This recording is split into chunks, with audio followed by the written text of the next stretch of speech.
sketch on the same axis the graphs of y equals to modulus of x square minus 5 as well as another graph which is y equal to 2x minus 1. We're going to sketch both of these graphs on the same axis, and when you do that you're going to get 2 marks. So what I'm going to do is I'm going to use transformation of curves to actually sketch this, because that will be quite easy. So let's look at part A. So first thing I'm going to sketch is the graph of y equal to x square, which is a simple U-shaped parabola passing through the origin. So this is the graph of y equal to x square, and when you want to sketch x square minus 5 of using this graph, all you need to do is to shift down the y equal to x square graph downwards by 5 units along the y-axis. So the only thing that's going to change is of course going to be the y-intercept. It's going to now cut the y-axis at -5, and your x-intercepts, okay, you can obtain it by actually equating the y with 0. And if y is equal to 0, so you're going to have x square minus 5 equal to 0. And if you throw the -5 across to the other side, it's going to become positive 5.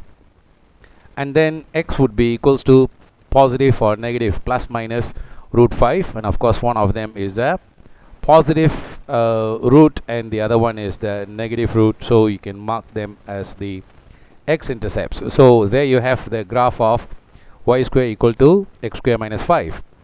Now what we need to do is, now we need to sketch the modulus graph, modulus of this function or the graph that we have drawn. In order to draw the modulus, okay, we know that we need to flip this part, okay, which is below the x-axis and reflect it about the x-axis so that it goes above. So the y-intercept, which is -5, is now going to become the y-intercept of +5 when we draw the modulus graph. So when we want to sketch the modulus graph, simply the negative part of the graph gets reflected onto the positive side. So there we have already drawn the graph of y equal to modulus of x square minus 5. Now we need to sketch the graph of y equals to x square, y equal to 2x minus 1. This graph is of course pretty simple because it's a straight line graph. So with the y-intercept of -1 and the x-intercept, of course when y equal to 0, it's going to become 1 over 2. So you can draw a straight line graph with a positive gradient, and we know that the y-intercept when x is 0, y is equal to -1, and there we have it, y equal to -1, it cuts the y-axis at -1. And when y equal to 0, so 2x would be equals to 1.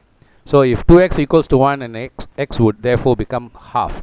So I have marked the x-intercept of the straight line, and then you put your ruler and sketch it across. Okay, so y equal to 2x minus 1.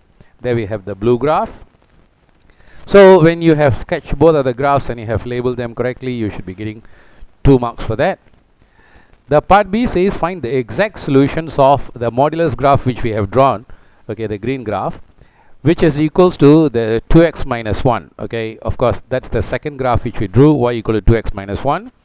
All that we are looking for is the point of intersection of these two graphs, and that should be the solution to this equation, right? So we want to get this point as well as this point. Of course, one of the point of intersection is obtained through the reflection, the other point is obtained through the original graph itself.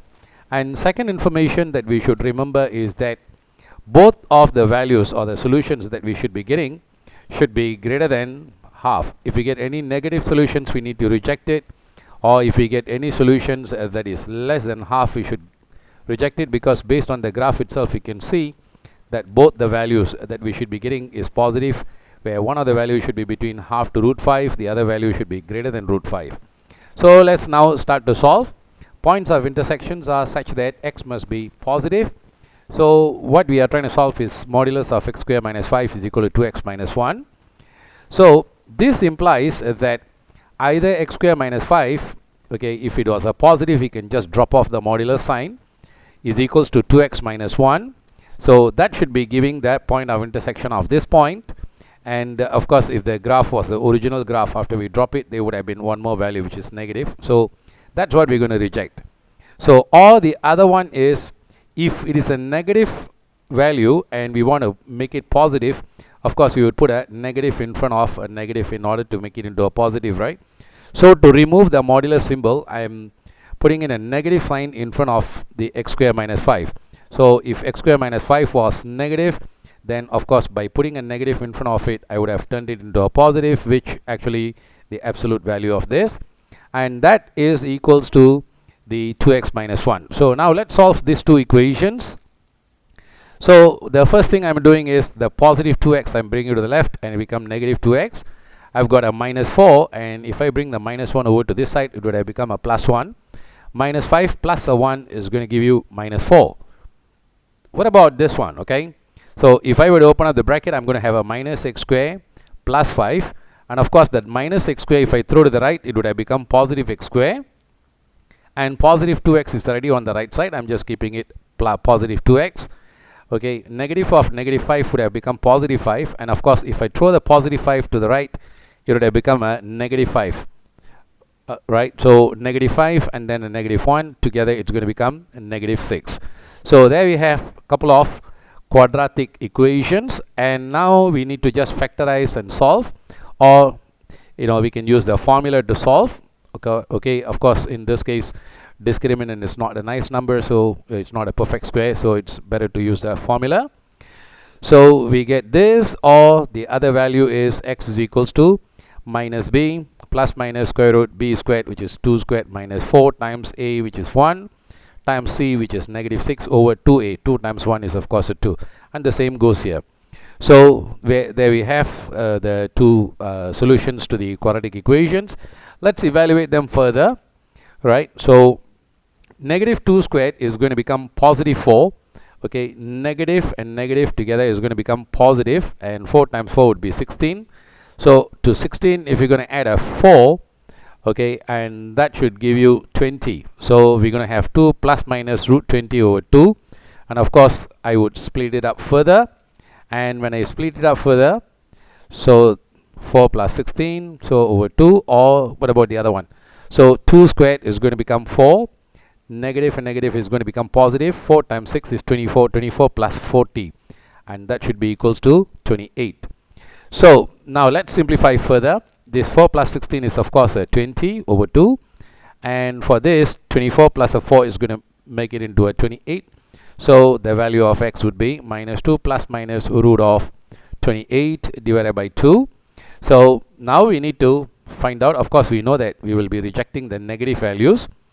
So let us simplify. Okay, so what is square root of 20? 20 can be expressed as a 4 times a 5. So this would be a root 4 root 5, and of course root 4 would become a 2, right? So 2 here and 2 here, and the denominator you've got a 2. So I can cancel all the 2's, and what I will end up getting is 1 plus minus root of 5. Okay, and if I were to simplify this, okay, out of 28 I can take out a root 4. So root 4 would become a 2, and the 2 and the 2, if I can cancel all these 2's, so what I would have is x equals to negative 1 plus minus root 7. So these are the values of x. Okay, now as I mentioned earlier, we need to reject the negative sides, right? So the value would be 1 plus root 5, right? One of the value. The other value would have been 1 minus root 5, and of course 1 minus root 5 is going to give you a negative value, and of course we can see the graph is not intersecting on the negative side, so therefore this value is rejected. And for the other one, okay, if we were to solve it, minus 1 plus root 7, or x can be equal to minus 1 minus root 7, and this value would of course be also negative, and for the same reason we would reject this. So therefore what are the answers? X is equals to 1 plus root 5. Okay, so we should be this value, right? And the other, 1 plus root 5 I think should be here, right? It's 1 unit more than root 5, and this value is root 7 minus 1 should be this point of intersection, and there we have both the exact solutions, okay, given in terms of the roots, okay, or given in terms of the third form. So those are the two solutions.